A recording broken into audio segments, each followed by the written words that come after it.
So, do you know back in 2020 there was a study done by Northwest Mutual Planning and Progress, some kind of planning and progress study. And in 2020, they said that the average or for a retiree to retire back in 2020 would need a retirement savings of 500K. And now 500K, it's a good chunk of change, but they also, when we talk about retirement, they're all saying the full retirement age, 65, 67 years old, just to live comfortable. Uh, I'm not in my 60s.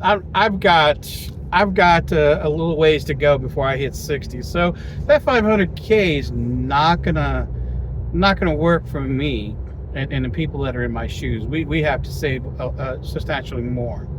But what was interesting about the study was that over the past 4 years, it's 2024 now, the cost of retirement saving, I guess, when we say cost, the required retirement savings has gone up, increased 53%. 53% more is needed now for the typical retiree to retire comfortably. Now, you figure that's a good chunk of change into retirement if I was 65, because Social Security is not going to cover everything, and there's been studies that coming out talking about Social Security not barely even paying for rent. It's interesting as a 52-year-old that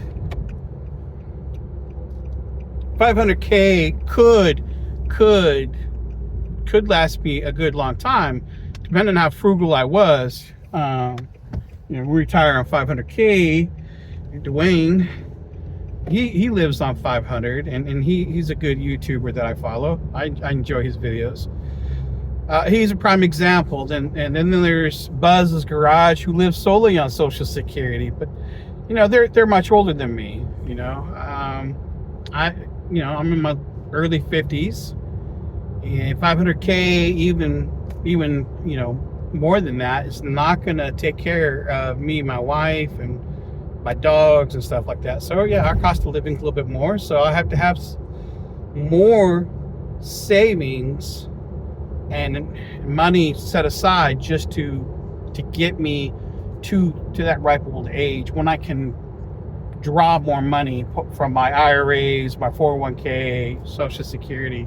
So yeah, it's interesting little article that talked about that. So if you're thinking about retiring, based off the retirement age, like I said, they're saying you're going to need 53% more than 500K to retire and live comfortably.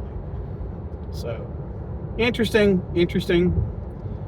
As far as retiring as a 52-year-old, I've planned and put things aside and try to make sure that, hey, I'm covered, that I have different pots of savings coming from at different times. So in a couple of years, I'll be able to pull from my 401K if I want to. Then a couple of years from that, I'll be able to pull from my pension. A couple of years later than that, I'll be able to pull from my IRA, and then be able to collect Social Security anytime after that. My wife will, she'll do the same time.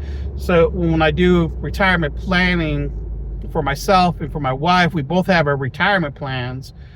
We have this little notebook. We go through, we figure this all out. We do the math. So different points in our career or our retirement phase, I have buckets of money, and then maybe a year or two later, she'll be able to pull a bucket of money. So we have all these little funds that's going to last us the next 10, 20 years. And we should be very, very, very, very comfortable. But you know, the study went into more where they were talking about uh, the a lot of retirees. What's the most expensive place to live in and this is just for the U.S. They said Hawaii is the most expensive place to live. A house is going to cost you on average around 900K for just a basic house. That and not mention the cost of living and everything else. They said the cheapest place for retirees to retire right now is Wyoming, which I'll be honest, I've been looking at that place as well. It's a lot of flatlands, not a whole lot of greenery, trees and stuff like that, but there's a lot of prairie, hills and stuff like that. But, it's interesting that it's cheap. They said the most popular place, and we all know the most popular place is Florida. But with the Florida sales tax, apparently that is more expensive than what it is to live in Hawaii and Wyoming, right? Well, just the sales tax alone. But most people retire to Florida because of the sun and everything else. It's just a very popular place. So a lot of people that retire, it's not all about, hey, trying to save your money and everything else. It's sunny leisure weather. There's other factors that go into it. When we look at some of the things that we need to look at for retirement, you got different things like transportation, you got food, you got housing and personal expenses and utilities. You have all these different things that we need to calculate into our monthly expenses. And depending where you retire at and what kind of income you're bringing in from whatever buckets, might severely limit what makes the most sense to retire if you're going to leave the state where you're at. So yeah, it's an interesting concept, interesting information and studies that were put out there. There was also another study that was talking about was it the Federal Reserve? I have to pull my notes for this one. They said the Federal Reserve said back since 2023, they said 28% of Americans, all Americans, do not have any retirement savings. And I think that number is probably a lot higher than they're leading on to. Because I've talked to quite a few of my friends and coworkers when I was working, and most of them didn't have anything saved. They either couldn't because they've had more debt than they had income coming in.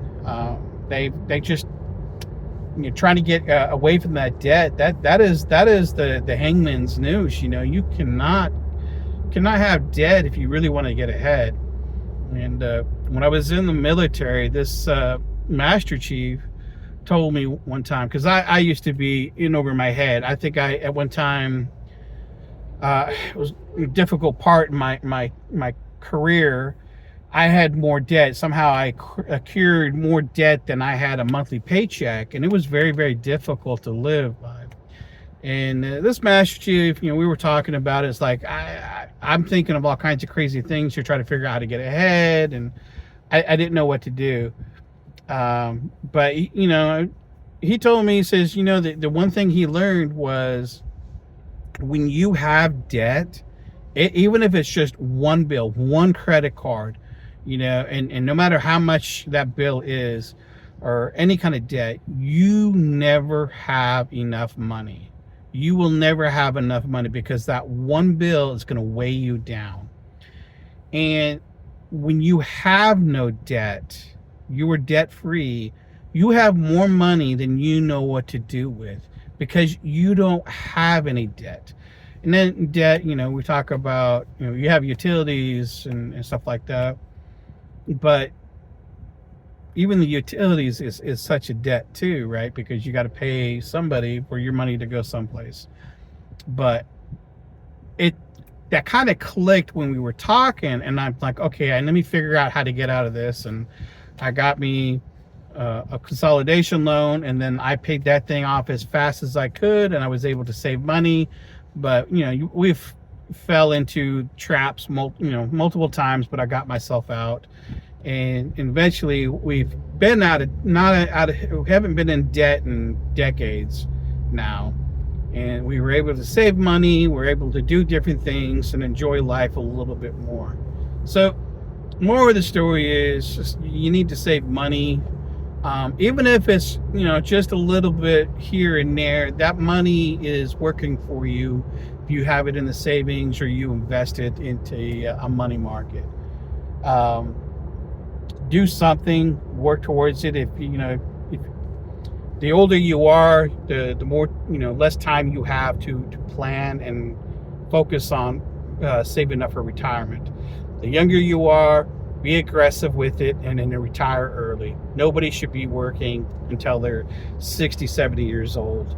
Not anymore. There's ways to go about it, but I'm curious, what are your thoughts on it? Tell me how you save. Tell me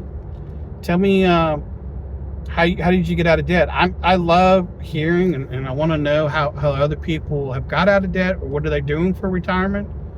That will be interesting to read and share. So anyways, I'm Tiger on Fire, and I will talk to you guys again.